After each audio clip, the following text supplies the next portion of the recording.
আজকের ব্লগটি একটি স্পেশাল ব্লগ। আর কেন এটি স্পেশাল, কোথায় যাচ্ছি আমরা, কেন যাচ্ছি, তার সব কিছু জানতে পুরো ব্লগটি কষ্ট করে দেখতে হবে। এই তো টাইসন যাচ্ছে আমাদের সাথে। কেমন আছেন সবাই? আমি বাংলাদেশি ব্লগার উর্মিলা চ্যানেল থেকে আপনাদেরকে স্বাগত জানাচ্ছি আরও একটা নতুন ব্লগে। আশা করি সবাই ভালো আছেন।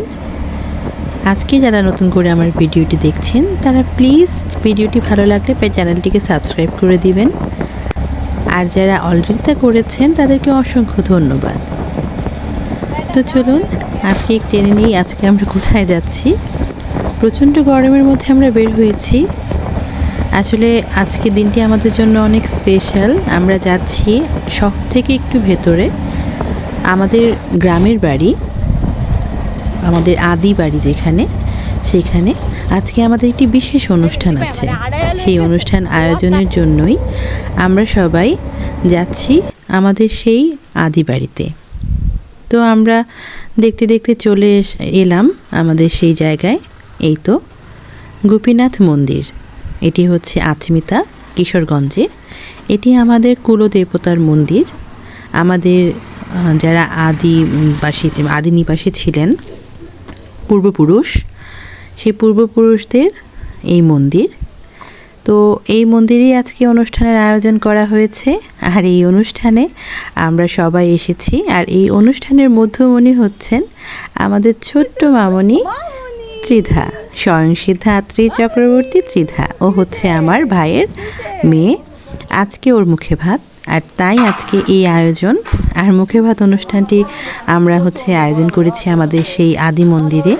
এখানে আমাদের কুলদেবতার মন্দির, আর এই মন্দিরে রয়েছে অনেক প্রাচীন ইতিহাস। তো একে একে সেগুলো আপনাদের সঙ্গে শেয়ার করব। আর এই তো দেখতেই পাচ্ছেন নানা আয়োজন চলছে। যেহেতু মন্দিরে আয়োজন হচ্ছে, আর এখানে আমরা আগে থেকেই আমাদের সবারই মুখে ভাত যেটা হয়, মুখে ভাত আমার হয়েছে, আমার ভাইয়ের হয়েছে, তাই বংশ পরম্পরায় আমার ভাইয়ের মেয়ের মুখে ভাতও এখানেই হবে। আর একে একে তারই আয়োজন চলছে। আর মন্দিরে যেহেতু নিরামিষ হয়, তাই আমরা নিরামিষের আয়োজনই করেছি। তো এখানে আমাদের এই যে আদি দুর্গা মন্দির, আগে অনেক ইয়েতে থাকলেও এখন তো আস্তে আস্তে অনেক সংস্কার হয়েছে, সুন্দর সুন্দর ব্যবস্থাপনা হয়েছে, আর নতুন করে বিভিন্ন জায়গায় সংস্কারের কাজ হয়েছে। তো এই মন্দির কিন্তু অনেক পুরনো। আর এখানে টাইসন আসার পর সবার একটা আগ্রহ টাইসনের প্রতি। বাচ্চারা তো প্রচণ্ড আগ্রহ টাইসনকে দেখে। টাইসন কিন্তু প্রচণ্ড বিরক্ত হয়, ও কিন্তু বাচ্চাদের পছন্দ করে না। আর তাই ও প্রচণ্ড ক্ষেপেই আছে বলতে গেলে। ওরা সবাই একটু তাকে ধরতে যাচ্ছে, কিন্তু এই বাচ্চারা তো নারাজ, ও কাউকে ধরতে দিবে না। তো এই তো গরমের মধ্যে আমাদের সবারই অবস্থা খারাপ, প্রচণ্ড গরম ছিল।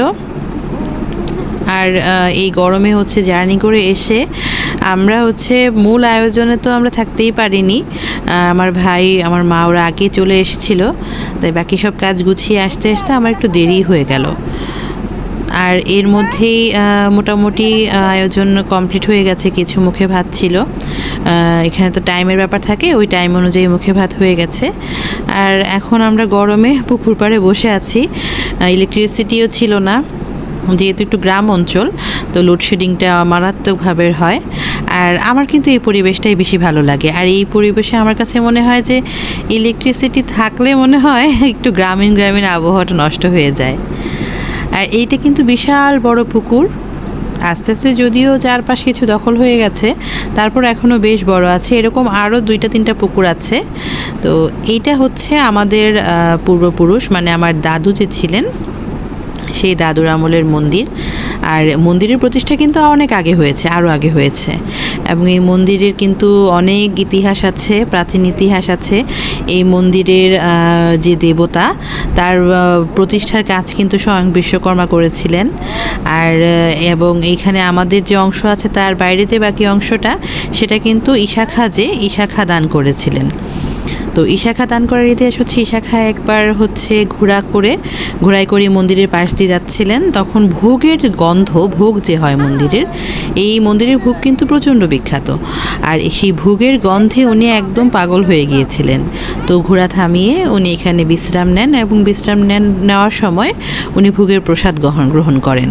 ওই ভোগের প্রসাদ খেয়ে উনি এতটাই মুগ্ধ হয়েছেন যে তার আশেপাশে যে জায়গা ছিল সেই জায়গাও মন্দিরের নামে লিখে দেন।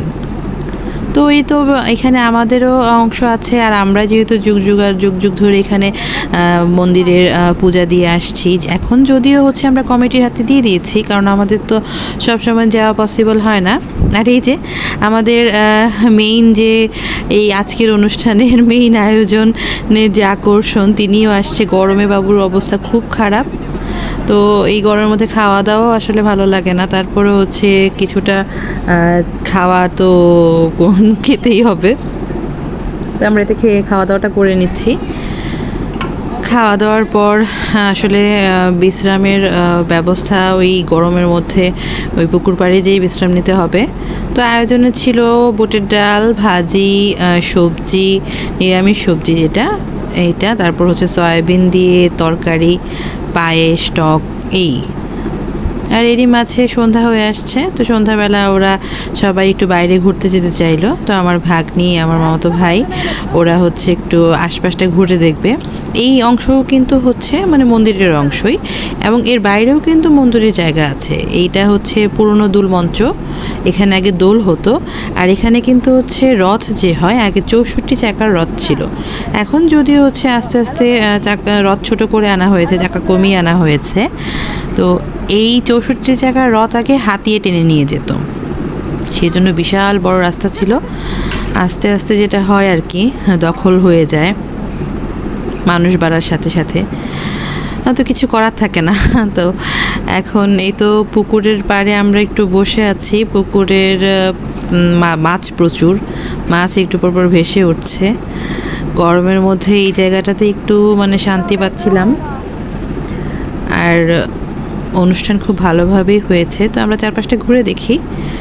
এখানে হচ্ছে আমাদের মহাদেব মন্দির, রুদ্রেশ্বর শিব মন্দির, এটাও হচ্ছে প্রাচীন মন্দির। আর এইখানে হচ্ছে মূল মন্দির, যেখানে হচ্ছে গোপীনাথ, সুভদ্রা আর বলরামের মূর্তি আছে। আকাশে মেঘ করেছে দেখে ভালো লাগছিল, কিন্তু বৃষ্টির কোনো দেখা নাই। তো আমরা একটু হাঁটাহাঁটি করি। তো মামা ভাগ্নি গল্প করতে করতে যাচ্ছে, সাথে টাইসন। আশপাশে একটু ঘুরে দেখি। এটা হচ্ছে মন্দিরের বাইরের রাস্তা। তো এইদিকেও হচ্ছে প্রচুর জায়গা আছে মন্দিরের আশেপাশে।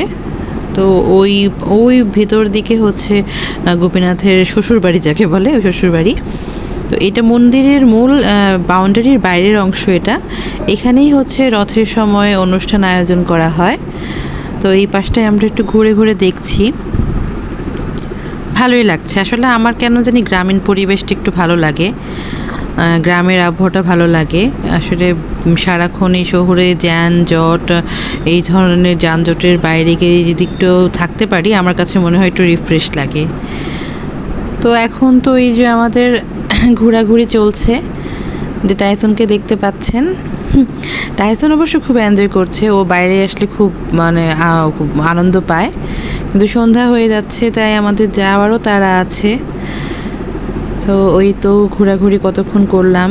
তো আমাদের বাবুটার বয়স 5 মাস হয়ে গেছে, তাই আজকে মুখে ভাত দেওয়া হলো। এইটা হচ্ছে আদি মন্দির, মানে যেখানে প্রথম মানে গোপীনাথ মূর্তি প্রতিষ্ঠা করা হয়েছিল। এটার কিন্তু হচ্ছে ইটগুলো দেখলে বা স্থাপনার কনস্ট্রাকশনটা দেখলেই বুঝতে পারবেন সেই আমলের কাজ। এখানে কিন্তু সিমেন্ট ব্যবহার করা হয় না, চুন খয়ের দিয়ে হচ্ছে পুরো গাঁথুনি তৈরি করা হয়। আর সেই গাঁথুনি দেখুন এখনও কিন্তু টিকে আছে। পরবর্তীতে আরও সংস্কার কাজ করে আশেপাশে মন্দিরের বিভিন্ন জায়গা বাড়ানো হয়েছে। এদিকে আরেকটা আছে মিঠা পুকুর। তো এই পুকুরের জল নাকি মিষ্টি ছিল। তো এখন আগে এখানে হচ্ছে জলটা খাওয়া যেত, ডিরেক্ট মানুষ খেত। এখন তো আর ওইভাবে সংরক্ষণ করা হয় না, এখন হচ্ছে কালের বিবর্তনে বলেন পাম্প চলে আসছে, কল চলে আসছে। তো এই মন্দিরেরই অনেক ইতিহাস আপনারা গুগল করলেও জানতে পারবেন। আর এখানে হচ্ছে এখন গোপীনাথের মূর্তি আছে। বেশ সংস্কার করে এখন ভালোভাবে রাখা হয়েছে। আর এই তো এখন টাইসন এই গরমের মধ্যে একটু আরাম পেয়ে বেচারা আর উঠতেই যাচ্ছে না, কিন্তু আমাদের তো ব্যাক করতে হবে, সন্ধ্যাও নেমে আসছে। তো আজকের আয়োজনটা খুব ভালোভাবে সম্পন্ন হলো। আপনারা সবাই আশীর্বাদ করবেন আমাদের মামনিটার জন্য, মামনিটা যেন সুস্থভাবে বেড়ে ওঠে, মানুষের মতো মানুষ হয়। আসলে ও চলে যাবে, তো চলে গেলে আমরা অনেক মিস করব ওকে। আজকের আয়োজনটা বেশ ভালোই ছিল।